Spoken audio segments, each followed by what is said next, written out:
കേരളത്തിൻ്റെ സമകാലിക സാമൂഹിക രാഷ്ട്രീയ സാഹചര്യത്തിൽ മുനമ്പം ഒരു വലിയ വിഷയമാണ്. അവർക്ക് വേണ്ടി കൂടെയുള്ള ഒരു ശബ്ദം അങ്ങയുടെ ഭാഗത്തു നിന്ന് ഉയരുമോ? അവർക്ക് കൂടെ എന്തെങ്കിലും പ്രതീക്ഷ ഉണ്ടാവുമോ അങ്ങയുടെ ഈ രാജ്യസഭ നോമിനേഷൻ എന്നുള്ളതാണ് ചോദ്യം. ഉണ്ടാകണമല്ലോ.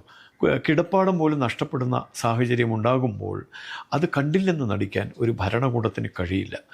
അതിനെ മതപരമായ ചില സവിശേഷമായ വാദങ്ങൾ ഉയർത്തി മതാധിഷ്ഠിതമായ ചില നിലപാടുകൾ സ്വീകരിച്ച് എതിർക്കുന്ന ആളുകളുണ്ട്. അവർ സമൂഹത്തിൽ ആശയക്കുഴപ്പങ്ങൾ ഉണ്ടാക്കുന്നുമുണ്ട്. മതത്തിൻ്റെ പേരിൽ പലപ്പോഴും നമ്മുടെ പല വിഷയങ്ങളും മതവുമായി കൂട്ടിക്കലർത്തി രാഷ്ട്രോന്മുഖമായി നമ്മൾ സ്വീകരിക്കുന്ന പല സമീപനങ്ങളും, CAA ഉൾപ്പെടെ പല സമീപനങ്ങളും, പൗരത്വവുമായി ബന്ധപ്പെട്ട വിഷയങ്ങളൊക്കെ മതവുമായി ബന്ധപ്പെടുത്തി പ്രതിരോധിക്കാനുള്ളൊരു ചെപ്പടി വിദ്യ അവർ പ്രയോഗിക്കുന്നത് കൊണ്ടാണ്. അപ്പോൾ ആ ചെപ്പടി വിദ്യയുടെ ഫലമായിട്ടുള്ള ദുരിതമാണ് മുനമ്പ് നിവാസികൾ അനുഭവിക്കുന്നത്. അവർക്ക് അവരുടെ പൂർവികരിൽ നിന്ന് കിട്ടിയ പൈതൃകമായി കിട്ടിയ സ്വത്തിന് മറ്റെവിടെയൊക്കെയോ ഉള്ള ആളുകൾ, പല ആളുകൾ അവകാശികളാണെന്ന് കേൾക്കുമ്പോഴുള്ളൊരു ആകാംക്ഷയുണ്ട്, ഒരു വേവലാതിയുണ്ട്. കിടപ്പാടം നഷ്ടപ്പെടുമോ? ഞങ്ങളുടെ വീടും കൂടി മറ്റൊരാളുടേതായി മാറുമോ? ഞങ്ങൾ വഴിയാധാരമായി തീരുമോ?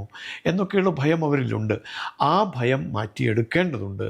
അവർക്ക് അവരുടെ നിലനിൽപ്പ് ഭദ്രമാക്കേണ്ടതുണ്ട്.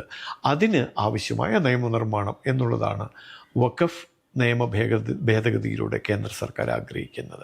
അതിന് തടസ്സങ്ങളുണ്ട്. ഈ പറഞ്ഞതുപോലെ ചട്ടങ്ങളായിട്ടില്ല. ആ ചട്ടങ്ങളാവാതിരിക്കാൻ വ്യവഹാരങ്ങൾ നടക്കുന്നുണ്ട്. ഇതെല്ലാം മറികടന്നുകൊണ്ട് എന്നാൽ മറ്റൊരു വിഭാഗത്തിന് ഞങ്ങളുടേത് തട്ടിപ്പറിക്കുകയാണോ എന്നും തോന്നാൻ പാടില്ല. അങ്ങനെയല്ല വാസ്തവത്തിൽ. അർഹതപ്പെട്ടത് നഷ്ടപ്പെട്ടു പോകുന്ന സമൂഹം, അവർക്ക് അർഹതപ്പെട്ടത് അവരുടെ കാരണത്താൽ അല്ലാതെ നഷ്ടപ്പെടുന്ന സാഹചര്യം അത് ഒഴിവാക്കേണ്ടതുണ്ട്. അതുകൊണ്ടൊക്കെ തന്നെയാണ് വഖഫ് ഭേദഗതി വരുന്നത്.